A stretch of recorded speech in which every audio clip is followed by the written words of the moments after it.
What's good, y'all? Welcome back to the channel. Like, share, subscribe, comment. I just hit top bottom video, and we just gonna hop right into it. So today we're doing another Raleigh story. So we'll be talking about a house fire and a mother. So Rodreika Porter, 34, of Cantwell Court in Northeast Raleigh, has now been officially charged with 2 counts of felony child neglect inflicting serious bodily injury. So she allegedly left him unattended in her apartment.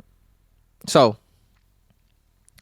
fast to on September 29th, 2024, the Raleigh Police Department and Raleigh Fire Department arrived to find a 1-year-old girl and a 4-year-old boy inside the apartment during the fire. The authorities took the 2 children to an area hospital where they then died. And then a search warrant from the Raleigh Police Department suggested Porter was under the influence of drugs and alcohol when her 2 young children died in a fire that started in the kitchen.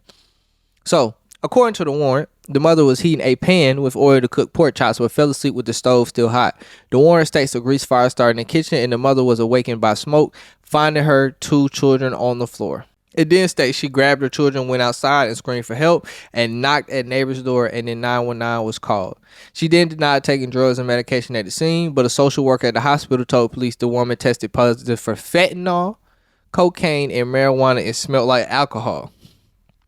And witnesses at the scene told Raleigh police was up the block getting high during the fire. So they said she was up high during the fire. It's crazy. So that's a conflicting story. So some of it says she fell asleep, and then it says she was up there getting high. So which one is it? Is it that she wanted to cook the pork chops and thought she was going to go get high real quick and come back real quick and start cooking, or she fell asleep? Either one makes sense when you say all the drugs in her system, nigga. She had fentanyl, cocaine, and weed, and smell like alcohol. How you want to motherfucking get, like, y'all know, nah, I ain't gonna say that. I was gonna say, well, y'all seen it. If y'all watch the channel, y'all know I indulge in something, but it ain't fentanyl, cocaine, and weed. She trying to see God. Like, how you trying to get, like, you trying to get up there and high-five God, bro.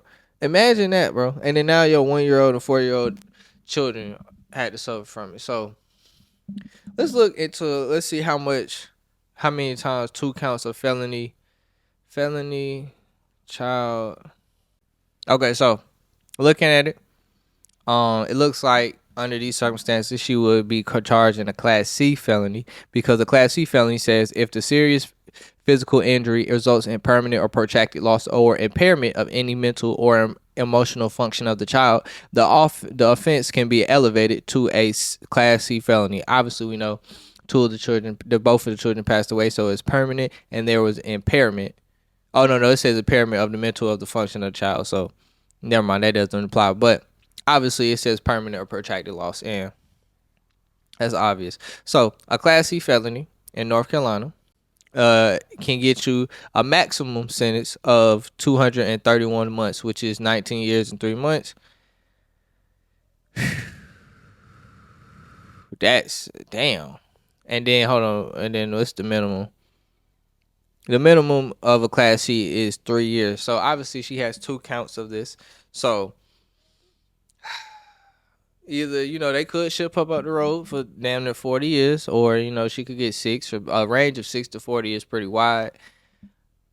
Being and seeing the circumstances, and that they saying that she was getting high during, but it was a fire and not her, she'll probably get 10 to 15.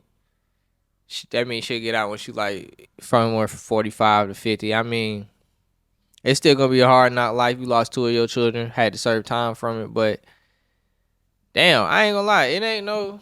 You gotta live with that for the rest of your life. I couldn't imagine that. I was trying to get high and I killed both of my children. I couldn't imagine that. And you also have to feel, hopefully the fathers are present, how the fathers feel. Like, damn, it fucking sucks. It's a sad story, but can't do shit about it now. But that's all I gotta say though. Like, share, subscribe, comment. I just TikTok on the video, and we out.